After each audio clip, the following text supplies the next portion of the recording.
नमस्कार, मैं हूं ब्रजेश चौकसे और आप देख रहे हैं हमारा खास कार्यक्रम अटेंशन। चुनावी साल में प्रवेश करते ही कांग्रेस में अंतर्कलह तेज हो गई है। पहले इंदौर शहर अध्यक्ष अरविंद बागड़ी की नियुक्ति के मामले में पीसीसी के सामने नारेबाजी हुई और अब सागर में जिलाध्यक्ष की नियुक्ति के खिलाफ प्रदर्शन। पीसीसी इन पर कार्रवाई कर पाती। इस बीच हाथ से हाथ जोड़ो अभियान के मंच से जबलपुर में कांग्रेस के ग्रामीण अध्यक्ष नीलेश जैन ने धमकी भरा बयान दे दिया। जैन ने कहा, यदि हाथ से हाथ जोड़ो अभियान में सफलता नहीं मिले तो फिर हाथ पांव तोड़ो अभियान चलाना चाहिए। वहीं दूसरी तरफ बीजेपी में खामोशी से बदलाव हो रहे हैं, जिन पर कहीं कोई सवाल तक नहीं उठ रहे हैं। ऐसे में सवाल उठता है, क्या कांग्रेस में उठ रहे विरोध के सुर के पीछे दिग्गज नेताओं का हाथ है? और क्या इसी वजह से कांग्रेस और कमलनाथ इस पर अंकुश नहीं लगा पा रहे हैं? और क्या बीजेपी में छाई इस खामोशी के पीछे कोई ज्वालामुखी पनप रहा है? ये जानने की कोशिश करेंगे, लेकिन पहले देखिए ये रिपोर्ट।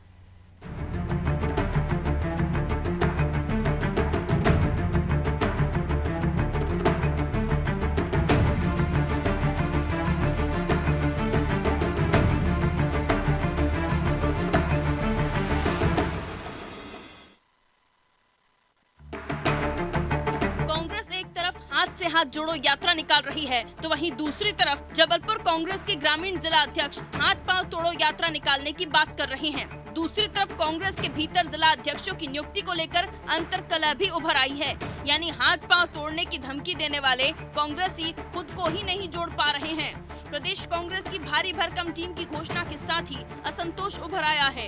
इंदौर में शहर कांग्रेस अध्यक्ष के पद पर अरविंद बागड़ी की नियुक्ति से पूर्व जिला अध्यक्ष विनय बाकलीवाल नाराज हो गए। उनके समर्थकों ने भोपाल पहुंचकर पीसीसी में नारेबाजी कर दी। बाद में बंगले पर मिलने पहुंचे बाकलीवाल को कमलनाथ ने बेरंग लौटा दिया और अब अनुशासन समिति ने उन्हें नोटिस जारी कर दिया है। इसी तरह का नोटिस सागर में उन कांग्रेसियों को दिया गया है जिन्होंने सागर के नवनियुक्त जिला अध्यक्ष राजकुमार पचौरी का विरोध किया है। यानी हाथ से हाथ जोड़ो यात्रा निकाल रही कांग्रेस भीतर से टूट रही है। सागर में जिला अध्यक्ष के विरोध पर कांग्रेस के जिला प्रभारी समन्वयक प्रकाश जैन का कहना है कि विरोध नियुक्ति का नहीं बल्कि व्यक्तिगत था। विरोध इस बात का नहीं था कि किसी को शहर कांग्रेस कमेटी का अध्यक्ष बनाया गया। ये व्यक्तिगत विरोध की वजह से हुआ है, क्योंकि इसमें जो जतिन चौक से, निखिल चौक से ये दो लोग हैं। नियुक्ति भारतीय जनता पार्टी में भी हुई है। अनेक जिला अध्यक्षों को बदला गया है, लेकिन वहां कोई विरोध नहीं हुआ और न ही बयानबाजी की गई। प्रभारी मुरलीधर राव ने ये तक कह दिया कि जो काम नहीं करेंगे उन्हें हटा दिया जाएगा। इसके बाद भी कोई विरोध नहीं हुआ। अब भाजपा ने कांग्रेस के अंतर्कलह पर निशाना साधा है। देखिए, कांग्रेस पार्टी की जितनी भी यात्राएं सब ढोंग ढकोसला और पाखंड है। ये जिस यात्रा की बात कर रहे हैं, कांग्रेस के जबलपुर के कार्यकर्ता ने स्पष्ट तौर पर कह दिया कि ये हाथ पैर तोड़ो यात्रा है और ये हाथ से हाथ जोड़ो यात्रा नहीं। जनता अब कांग्रेस पार्टी से कह रही कि अब आपके हाथ जोड़े बख्श दो। ये जनता कांग्रेस से हाथ जोड़ चुकी है और ये जनता ने देश में 2014 से दिखाया और बराबर कांग्रेस चुनाव हारती चली आ रही है। तो कांग्रेस के राजनेताओं की मानसिकता, कांग्रेस के नेताओं की नीयत और कांग्रेस की नीति हाथ पैर तोड़ो यात्रा है, इस भाव से स्पष्ट प्रकट होती है। जैसे जैसे चुनाव नजदीक आ रहे हैं, कांग्रेस में अनुशासन लगातार कमजोर हो रहा है। नेता विरोधाभासी बयान दे रहे हैं। कुछ नेता भारत जोड़ो यात्रा और हाथ से हाथ जोड़ो यात्रा के बाद हाथ पांव तोड़ो यात्रा निकालने की धमकी दे देते हैं। उधर शहर अध्यक्षों की नियुक्ति के खिलाफ नेता खड़े हो जाते हैं। इतना सब होने के बाद भी कोई ठोस कार्रवाई नहीं होती। नोटिस देकर खानापूर्ति कर ली जाती है। ये बिखराव कांग्रेस को चुनाव में भारी पड़ सकता है। ब्यूरो रिपोर्ट, अनादि टीवी।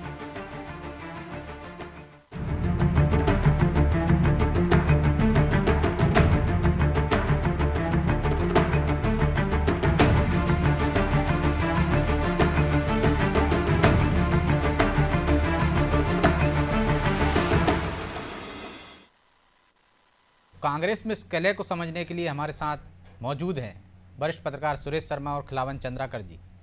दोनों मेहमानों का बहुत बहुत स्वागत है। शर्मा जी, शुरुआत आपसे ही करते हैं। आपका अनुभव का लाभ दर्शकों को मिलता रहता है, आज भी मिलेगा। ये कांग्रेस में हम देख रहे थे और मान के चल रहे थे, हम ही क्या कांग्रेसी भी मान के चल रहे थे और शायद जो दर्शक राजनीति में रुचि रखते हों वो भी मान रहे थे कि अब कांग्रेस में कोई गुट नहीं बचा। कमलनाथ मजबूत हैं और किसी तरह का अंतर्कलह नहीं देखने को मिलेगी। इस चुनाव में कड़ी टक्कर देखने को मिलेगी। कई वरिष्ठ पत्रकारों ने इस मंच पे भी कहा कि इस बार दिलचस्प मुकाबला होगा। लेकिन हम जैसे ही देख रहे हैं शर्मा जी, चुनाव नज़दीक आ रहे हैं, कलह फिर शुरू हो गई। अब तो जिला अध्यक्ष जिनकी नियुक्ति को लेकर कार्यकर्ता भी मुखर हो रहे हैं। क्या इसके पीछे दिग्गज नेताओं का हाथ है और ये और बढ़ेगी? इसका खामियाजा चुनाव में उठाना पड़ेगा कांग्रेस को। देखिए ब्रजेश जी, आपने अपने रिपोर्ट में ये कहा है कि 2 जिला अध्यक्षों के विरुद्ध बगावत हुई है, सागर में और इंदौर में। उनकी नियुक्ति पर नाराजगी हुई है, तो 1-2 नाराजगी को अपन पूरी पार्टी में बगावत जैसी स्थिति कैसे मान सकते हैं? इसलिए ये जो नाराजगी है, ये नाराजगी स्वाभाविक है, हर जगह उठती है, किस जगह दिख जाती, किसी जगह नहीं दिखती। तो इसलिए एक बात तो ये है। दूसरी बात जो आप ये कह रहे हो कि बड़े नेताओं का हाथ है, तो निश्चित रूप से इस बात को हम सब लोग बार बार अपनी समीक्षाओं में कह रहे हैं कि कमलनाथ जी ने जिस तरीके से कांग्रेस पार्टी पर कब्जा किया है, एकाधिकार स्थापित किया है और पॉलिटिकल अफेयर कमेटी में अपने बेटे को शामिल करके ये बताने का प्रयास किया कि मैं जो चाहता हूं वो कर सकता हूं, चाहे बेटा राजनीतिक की ABCD न जानता हो, लेकिन राजनीतिक पॉलिटिकल अफेयर कमेटी का वो मेंबर हो सकता है।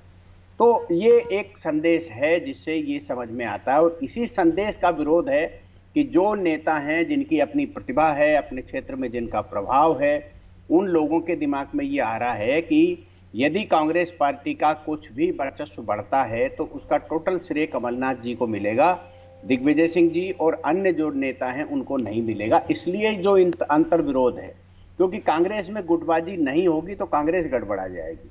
इसलिए ये माना जाना चाहिए कि गुटबाजी और छत्रपों का खेल तो कांग्रेस में रहना चाहिए, रहेगा भी, नहीं रहेगा तो गड़बड़ हो जाएगी। मैं फिर से रिपीट कर रहा हूं। तो ऐसी स्थिति में केवल कमलनाथ जी का ये प्रयास जो है, ये मुझे लगता है कि इंटरनल पॉलिटिक्स को हवा देगा। आने वाले समय में ये स्थितियां बनेंगी। लेकिन शर्मा जी, आपने कहा कि 2 लोगों से पूरी पार्टी का अपन अंदाजा नहीं लगा सकते, निश्चित तौर पर नहीं लगा सकते, लेकिन हम इन 2 लोगों को भी छोड़ दें जिनकी नियुक्ति पर सवाल उठी। भोपाल में तो नियुक्ति भी नहीं कर पाए और एक संकेत भी दे दिया था कि इसमें और बदलाव किए जा सकते हैं चुनाव की दृष्टि से। लेकिन बड़े नेताओं को, बयानों को किस नज़रिए से देखा जाए, चाहे वो दिग्विजय सिंह हो, चाहे नेता प्रतिपक्ष हो, चाहे सज्जन सिंह वर्मा हो, चाहे PC शर्मा हो? देखिए, ये बात अपनी जगह है। हम सब लोग कह रहे हैं कि कांग्रेस में इस समय जो खंदक की लड़ाई है वो चल रही है, और एक बड़ी सेना है कमलनाथ जी की। कार्यकर्ताओं के रूप में चाहे वो कम हो, लेकिन पावर में वो सबसे ज्यादा है, क्योंकि कोई भी जोखिम नहीं उठाना चाहता, हाईकमान भी जोखिम नहीं उठाना चाहता, प्रदेश का नेतृत्व जो है, जो एंटी कमलनाथ है, वो भी नहीं उठाना चाहते, क्योंकि सबको मालूम है कि कार्यालय में चाय पीने के पैसे नहीं हुआ करते थे। और जब से कमलनाथ जी आए तब से कम चाय तो अच्छे से मिल जाती है ना कार्यालय में। तो सरकार जब आएगी, सरकार तो जनता तय करती है। तो इसलिए ये जो खंदक की लड़ाई है, ये अंदर अंदर चल रही है और चलती रहने वाली है। इसको आप चुनाव से पहले नहीं रोक सकते। और मुझे लगता है ये सब नूरा कुश्ती है। नूरा कुश्ती में चाहे कांग्रेस के साथ नूरा कुश्ती ना हो, लेकिन भाजपा के नेताओं के साथ और कांग्रेसियों की जो कुश्ती है वो नूरा कुश्ती है। इसलिए हम सब इसको देख रहे हैं। मैंने तो एक बार कहा था, मैं तो आज भी इस बात का विश्लेषण कर रहा हूं, हमारे अन्य साथी मित्रों को भी मैं आग्रह करता हूं, पत्रकार साथियों को, कि वो इसका विश्लेषण करें कि केवल 5 सीट के अंतर पर और शिवराज जी ने सरकार जो है वो कमलनाथ जी को कैसे बनने दी, और कैसे कमलनाथ जी की सरकार गिरने के बाद वो गुलदस्ता लेकर के चले गए।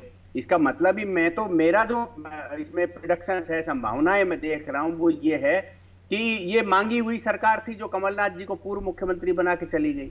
आने वाले समय में वो वातावरण ऐसा निर्मित कर देंगे कि कांग्रेस की सरकार ही नहीं बन पाएगी।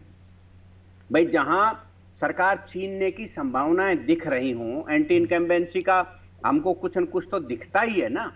तो उस स्थिति में भी यदि अपने सारे साथियों को नहीं जोड़कर लेकर के चलने का अभिप्राय राजनीति में क्या निकाला जाएगा? यही तो निकाला जाएगा ना कि कमलनाथ जी ये चाहते हैं कि ना दिग्विजय सिंह खड़ा हो, ना अरुण यादव खड़ा हो, ना अजय सिंह खड़ा हो, ना जीतू पटवारी खड़ा हो, और ये लोग अपने अपने कुर्सी तक सीमित रह जाएं, अपनी सीट जीत के आ जाएं, और इधर शिवराज जी की बल्ले बल्ले हो जाए, जय जयकार हो जाए।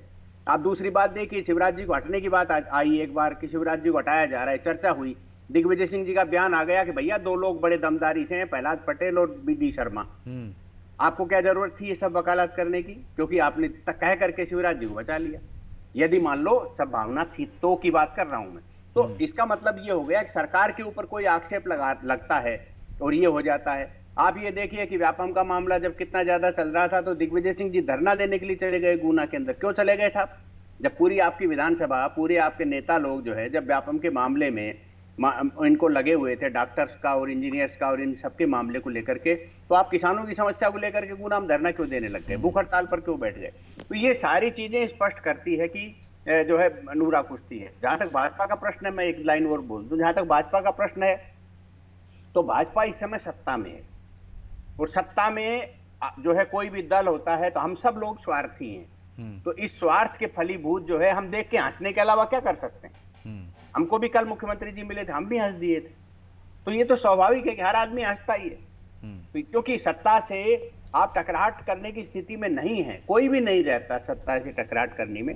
मीडिया तो पहले कर लेता था, आजकल तो वो भी बंद हो गया, उसने भी आजकल जो है सरेंडर कर दिया। तो ऐसी स्थिति में हम ये मान के ही चलते हैं कि सत्ता के अंदर इस टाइप की बगावत नहीं होती। भाई हटो साइड में, क्या कर लोगे आप? हमारे पास तो विकल्प है, सरकार है, सरकार की संभावना दिख रही, तो जिसके कंधे पे हाथ रखेंगे वही जो है जीत करके आ जाएगा। तो खिलावन जी, ये नूरा कुश्ती आप मिली जुली सरकार समझ लो आप, तो मतलब बीजेपी के इशारे पे सब कुछ कांग्रेस में हो रहा है क्या? इसी वजह से हम देख रहे हैं कि राघवगढ़ के चुनाव के जो परिणाम आए नगरीय निकाय के, वो कांग्रेस के पक्ष में चले गए, ये भी हो सकता है। और रही बात ये कि जब ये नूरा कुश्ती चल ही रही है, तो फिर क्या कमलनाथ नहीं चाहते हैं कि वो सत्ता में आए? देखिए ब्रजेश जी, बिल्कुल मैं नहीं मानता कि कांग्रेस के इशारे पर भाजपा में नूरा कुश्ती चल रही है, भाजपा के इशारे पर कांग्रेस में नूरा कुश्ती चल रही है। मैं इस बात को बिल्कुल इनकार करता हूं। लेकिन हाँ, मैं सुरेश शर्मा जी की इस बात से बिल्कुल सहमत हूं कि कमलनाथ जैसे नेता अब एकला चलो के सिद्धांत पर आगे बढ़ रहे हैं, और इससे निश्चित रूप से मेरा मानना है कि निश्चित रूप से इससे जो है ना दूसरे नेताओं में, द्वितीय पंक्ति के या उनके समकक्ष नेता हैं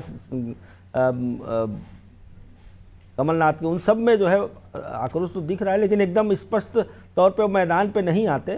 कभी कभी उनके कार्यकर्ता के माध्यम से वो अपने कार्यकर्ताओं के माध्यम से अपनी निराशा को या अपनी वकलाहट को या अपनी निराशा को या अपनी विरोधाभास को जो है ना सामने ले आते हैं। अभी आपने जिक्र किया, आज का विषय भी है कि तीनों जगह, चाहे इंदौर हो, चाहे सागर हो, चाहे जबलपुर हो, तीनों महत्वपूर्ण संभागीय मुख्यालय हैं, और तीनों जगह के अध्यक्षों को बदलने पर जिस तरह से विरोधाभास सामने आया है, तो मैं सुरेश जी के इस बात से भी सहमत हूं कि दो तीन जगह यदि इस तरह के विरोधाभास आते हैं तो पूरे कांग्रेस में तोड़फोड़ हो रही है, पूरे कांग्रेस में आक्रोश है, ये कहना बहुत उचित नहीं होगा। ऐसे मौके पे हर पार्टी में, चाहे भाजपा हो चाहे कांग्रेस हो, जब बदलाव होता है, पदों का बंदरबाट होता है, पदों पर किसी की नियुक्ति होती है तो एक को हटाया जाता है, दूसरे की नियुक्ति की जाती है। जिनको हटाया जाता है ना कि दूसरे दल में तो हटा देते हैं, कहीं कोई विरोध नहीं होता। हो सकता है कि जो शर्मा जी कह रहे हैं कि वो सत्ताधारी दल है, तो वहां सबको कुछ ना कुछ मिल रहा है और विरोध करके कोई फायदा नहीं है, इसलिए विरोध नहीं हो रहा है। लेकिन यहाँ भी विरोध हो रहा है, तो आप देखिए कि यदि कार्रवाई क्यों नहीं हो पा रही। 2 जिलाध्यक्षों पर जो कार्रवाई की बात हुई, नोटिस दिए, एक जिलाध्यक्ष की हम बात कर रहे हैं जो तो कह रहा है कि हाथ जोड़ो अभियान सफल नहीं होता है तो हाथ पैर तोड़ो अभियान चलाए कांग्रेस, मतलब मारपीट पर धमकी भी। तो जब पूरी कांग्रेस लोगों को जोड़ने पर तुली हुई है, सत्ता में वापसी के लिए छटपटा रही है, तब इस तरह के बयानों पर तो कार्रवाई होनी चाहिए, अंकुश लगना चाहिए, बड़े नेताओं के हो चाहे छोटे नेताओं के बयान हो।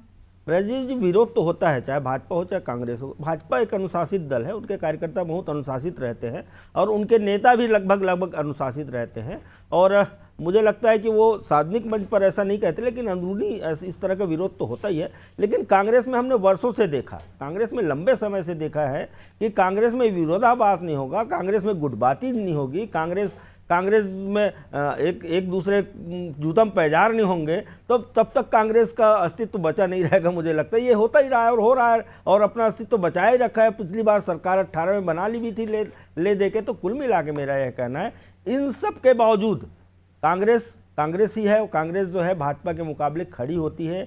मुझे लगता है ये 3-4 जगहों पे जो हुआ, इंदौर में जो हुआ, इंदौर में तो नोटिस भी जारी कर दिया गया है, हाँ, लेकिन सागर में भी नोटिस जारी किया गया, अभी इसकी कोई खबर नहीं आई है जबलपुर की। लेकिन हाँ, मुझे लगता है कि ये सब जो है सिर्फ और सिर्फ कमलनाथ के इशारे पे हो रहा है। देखिए, कांग्रेस में एक अनुशासन समिति रहती थी जो इस तरह के मामले को पहले देखती थी, उसके बाद तय करती थी कि इसको कारण बताओ नोटिस दिया जाए कि नहीं दिया जाए, और कारण बताओ नोटिस का जवाब मिलता था तो अनुशासन समिति देखती थी कि इनको निलंबित किया जाए कि नहीं किया जाए। तो कुल मिला के यही जो है, अब पूरी तरह से तो जो है कांग्रेस में क्या है, ऐसी समिति का तो प्रभाव अब बीजेपी में भी नहीं रहा।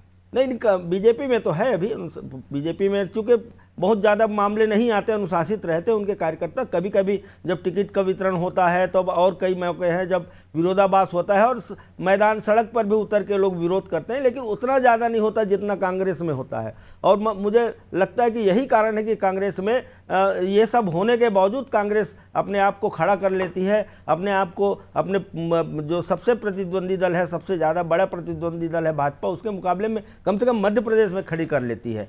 दूसरी महत्वपूर्ण बात, आप जो कह रहे थे कि भारत जोड़ो यात्रा, हाथ पैर तोड़ो यात्रा या हाथ से हाथ जोड़ो यात्रा, ये सब यात्राएं होती रहती। लेकिन यदि कांग्रेस के तो कांग्रेसी क्या सत्ता में नहीं आएंगे तो डंडे लेके चलेंगे, लोगों के हाथ पैर तोड़ेंगे?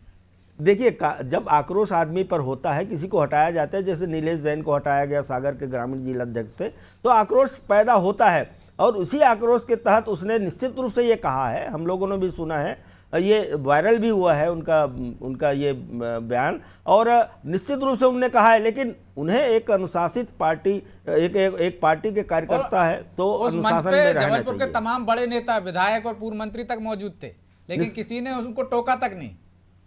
देखिए, जिस लहजे में उसने कहा था, जिस लहजे में उसने बोला था, और मुझे लगता है कि यदि उसने ये बोला है कि बोला है निश्चित रूप से कि इसके बाद जो है हाथ पैर तोड़ो यात्रा निकालनी चाहिए, तो मुझे लगता है कि जो कांग्रेस से अलग होकर या कांग्रेस के विरोधाभास में खड़े हो जाते हैं या अपनी पार्टी को जो है डुबाने की कोशिश करते हैं, विरोधी दल से जाके मिलते हैं, हो सकता है उनके लिए कही गई हो। इनके लिए कही गई है ये बात अभी स्पष्ट नहीं कह सकते इस मंच पर हम, लेकिन हाँ, ऐसा किसी भी कार्यकर्ता को ऐसे समय में जब चुनाव बहुत नज़दीक हो, 10 महीने का चुनाव बाकी है, ऐसे मौके में बहुत सहमित होकर बयानबाजी करना चाहिए। और इस तरह के बयानबाजी आया है तो निश्चित रूप से कांग्रेस को जैसे सागर में कार्रवाई की और इंदौर में कार्रवाई की, उसी तरह से जबलपुर में भी कार्रवाई करना चाहिए, ये मेरा मानना है जी।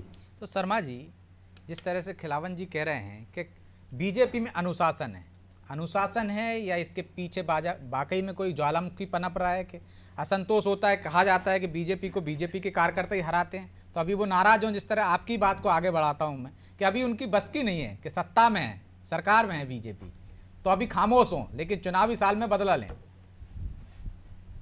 नहीं, मुझे लगता है बदला लेने वाली प्रक्रिया पिछली बार हो चुकी है। 2018 का जो चुनाव था उसके अंदर चुनाव 19 कार्यकर्ताओं ने भरपूर बदला लिया है, और यही कारण है। क्योंकि मैं आपको एक चैनल पर एक बार बोल चुका हूं कि हमारा जो विश्लेषण था, हम लोगों ने जो, हम पत्रकारों के साथ हमारे संपर्क हैं, उसके आधार पर हमने ये कहा था कि बीजेपी केवल 5 सीट नहीं बल्कि 35 से 40 सीट पीछे चल रही थी, और अच्छा वातावरण था कि कांग्रेस सरकार बनाएगी, स्पष्ट बहुमत के साथ बनाएगी। लेकिन उसका उल्टा असर पड़ा। उल्टा असर ये पड़ा ब्रजेश जी कि कार्यकर्ताओं ने नाराजगी व्यक्त करना चालू करी। अरे ये तो मजे लेते हैं सरकार के, हमें नहीं मालूम, अपने भाई भतीजे रिश्तेदारों को नियुक्तियां दे रहे हैं, हमको कोई नहीं पूछता, लाभ हानि का भी कोई मामला नहीं है, आपके भी काम क्या कराएंगे, इस तरह की बातें कार्यकर्ताओं ने कहना शुरू की थी। और पहले झटके में मतदाता जो, जैसे मान लो मैं एक वोट निकलवाने के लिए निकलता हूं तो एक 5-50-100 वोट निकलवा सकता हूं, तो उन 5-50-100 वोटों में जो बात गई, उनने कहा कि छोड़ो, क्या करना वोट डालने का। लेकिन जब चुनाव के 3 या 4 दिन रह गए थे, तब उन कार्यकर्ताओं को मतदाताओं ने डांटना चालू करा। और जब मुझे कम से कम 8 या 9 पत्रकारों ने, जो विभिन्न अंचलों के हैं, उन्होंने ये कहा कि कार्यकर्ताओं को डटाई शुरू हो गई। मैंने क्यों? बोले वो ये कह रहे हैं कि अरे छोड़ो यार, इस बहाने तो फिर तो हमारा शिवराज सरकार बनाने से रह जाएगा, भाजपा की सरकार बनने से रह जाएगी। बोले भाजपा की सरकार बनाने का ये अभिप्राय नहीं है कि इन लोगों को हम सत्ता दे रहे हैं, हमारा अभिप्राय ये है कि देश और प्रदेश को हम सुरक्षित हाथों में दे रहे हैं। बोले जो आदमी ये मांग रहा हो कि सर्जिकल स्ट्राइक का हिसाब दीजिए, ये आज का टिप्पणी कर रहा हूं, उस दिन की टिप्पणी नहीं है, कि जो राजनीतिक पार्टी सर्जिकल स्ट्राइक की टिप्पणी हिसाब मांग रही हो, उसको देश की वागडोर दी जा सकती है क्या कभी? क्या जनता जो है इतनी आंख बंद करके होगी कि ऐसे लोगों को जो हमारी सेना पर विश्वास नहीं करते, हमारे देश पर विश्वास नहीं करते, हमारी देश की व्यवस्थाओं पर विश्वास नहीं करते, तो ऐसे लोगों को देश की कमान सौंप दें और उनको कह दें कि हाँ लूटो, इस देश को जो है कहीं भी जाने दीजिए। जो एक व्यवस्थित देश हुआ है, और उस व्यवस्थाओं को कैसे भंग कर। तो ये बात जब आई कि भाई मध्य प्रदेश में केवल किसान को कर्जा माफ करने की तो कमलनाथ जी ने बात की है ना, इसके अलावा शिवराज जी ने तो राजस्व पुस्तिका से बदलाव से शुरू करते हुए 0% ब्याज तक जो है किसान को पहुंचा दिया था। और अब आप केवल कर्ज माफी की बात करके, और यदि आज जो 12-15 वर्ष तक जिस व्यक्ति ने निस्वार्थ भाव से काम किया उसको हम नकार दें क्या, और तुम्हारे कहने से नकार दें? ये भाव के कारण लोगों ने वोट देना चालू करा। ये रिपोर्ट मैंने भी दी थी अपने जो है, और जो ये सब काम देखते हैं उनको, तो उसका परिवर्तन ये हुआ कि 5 सीट तक आकर के रह गई। जो 35 से 40 सीटों की थी वो 5 सीट तक आकर के रह गई। यदि ये बात 5 दिन पहले शुरू हो जाती और 2 दिन पहले भी शुरू हो जाती तो सरकार भाजपा की बन जाती। यदि मैं फिर कह रहा हूं कि यदि मान लो ये जो अभी जैसे चंद्राकर जी कह रहे थे कि मैं सुरेश की बात से सहमत नहीं हूं, मैं इनको सहमत करने के लिए नहीं बोला, मैंने जनता को समझाने के लिए बोला, लेकिन मैं अभी इनको सहमत कर लूंगा अपनी बात के लिए। जब सबको मालूम है कि नरोत्तम मिश्रा जी के यहाँ सरकार बनने से पहले ही 5 विधायक जाके बैठ गए थे, तो आप उनसे इस्तीफा दिला सरकार क्यों नहीं बराबर लाकर खड़ी कर सकते थे? क्या जो आज जो है बहुजन समाज पार्टी और ये सारे लोग जो है आज आपके समर्थन में आकर के खड़े हो गए, उस दिन आप क्यों नहीं ले जा सकते थे?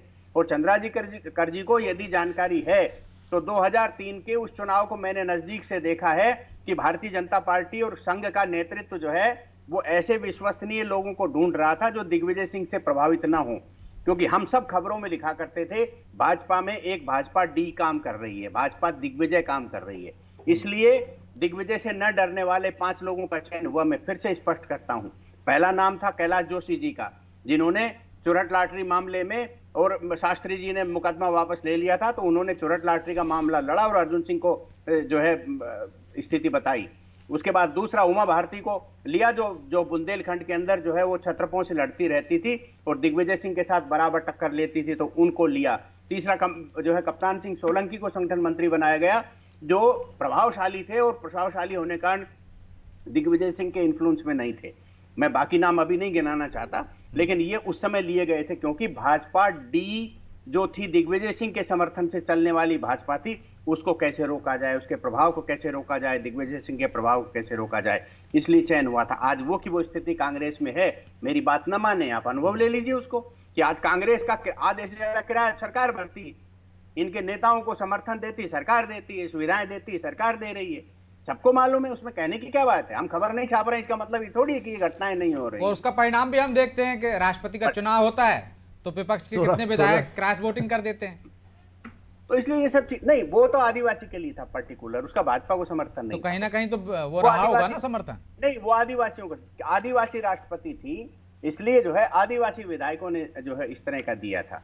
तो ये है कांग्रेस की आज की स्थिति के बारे में सबको मालूम। इसलिए मैं ये कह रहा हूं कि जो राजनीति कमलनाथ जी कर रहे हैं वो राजनीति कांग्रेस के लिए फायदेमंद नहीं है। कमलनाथ जी के लिए व्यक्तिगत फायदेमंद हो सकती है कि सरकार के को लगेगा कि यार कमलनाथ जी बहुत ज्यादा नुकसान नहीं पहुंचा रहे, तो उनके जो टेंडर पास हो जाएंगे, उनके व्यवसाय को दिक्कत नहीं आएगी, और वो जो आयकर का छापा पड़ा था और उस छापे के मुकदमा लड़ने के लिए दबाव बना था वो जैसे विड्रॉ कर रखा है, लगभग ऐसा विड्रॉ हो जाए। कमलनाथ पे क्यों? हमने तो कांग्रेस के कई नेताओं को देखा है वो खुद के लिए राजनीति करते हैं, पार्टी के लिए नहीं करते ही ना। देखो, राजनीति सदैव खुद के लिए की जाती, तो क्या शिवराज जी खुद के लिए नहीं करते क्या?